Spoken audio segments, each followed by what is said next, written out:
Hi, Andrew from SACS, and welcome to video number 4 in our 8-video sequence on Have you hired any psychopaths lately? And in this video, we'll be talking about the relationship between cognitive ability and bad behaviours. Cognitive ability and bad behaviours is a demonstrated relationship. A couple of things we know. Prisoners with lower IQ in jail perpetrate far more violence than people with higher IQ. So that's the work of Bree Diamond, who did this piece of research as part of her PhD, where she looked at violence rates of prisons where people had been psych tested, and she discovered that cell blocks that had people with higher IQ had much lower levels of violence than cell blocks with people with lower IQ.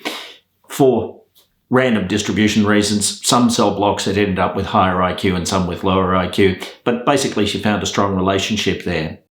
In general work populations, counterproductive work behaviours correlate 0.35 with IQ. How big a deal is 0.35? 0.35 is around about the accuracy of most interviews. So cognitive ability can predict bad behaviours, and from earlier videos you'll know that there are two forms: interpersonal, bad deeds against people, and organisational, bad deeds against the organisation. 0.35 correlation is worth knowing. So if you have work populations that have lower IQ, and the best indicator of this in large groups is dollars, because just Google the relationship between cognitive ability and salary, and you'll see that there's a strong linear relationship. The higher people are paid, the less likely it is that they have low IQ.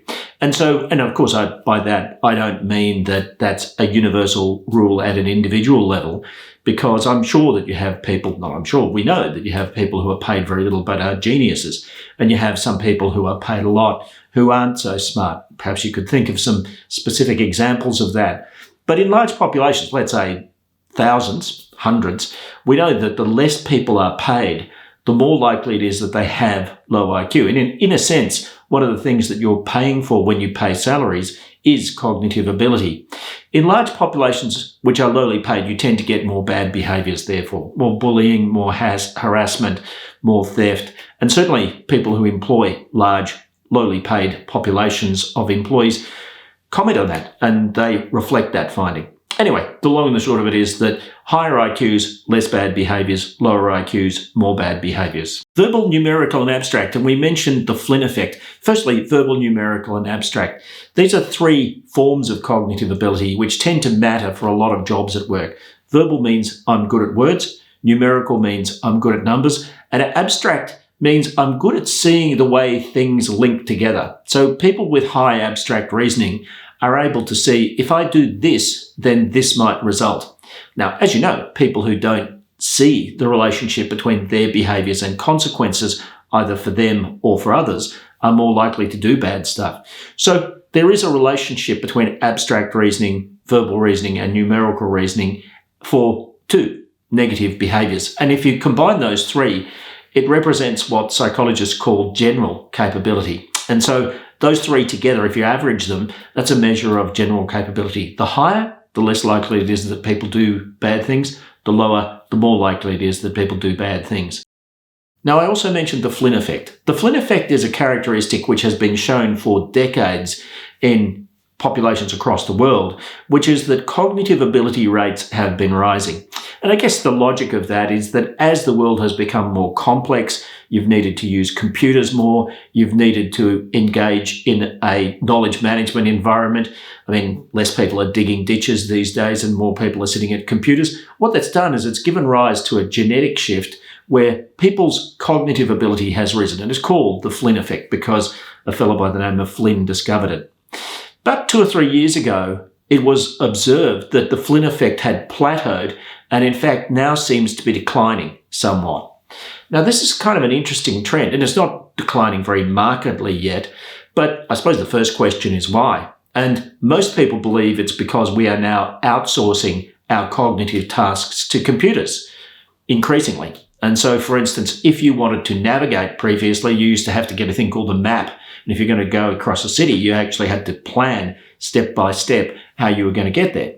A cognitively demanding task.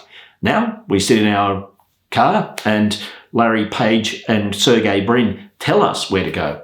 Turn by turn. Turn left here, turn right there. Much less cognitively demanding task. Now, if you don't use your cognitive ability, like every part of your brain, it will atrophy. It becomes less active. And this is giving rise to a thing called the reverse Flynn effect.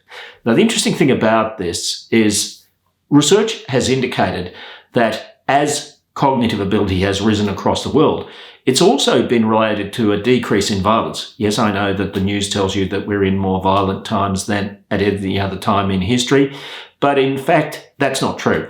The rates of violence now are way below what they were even 30 or 40 years ago. Are cognitive ability rates declining? Well, if they are, then this could have significant implications. Steven Pinker, in his wonderful book, The Better Angels of Our Nature, which really kind of tracks the history of violence in the world, he demonstrates that as cognitive ability has risen, rates of violence have declined.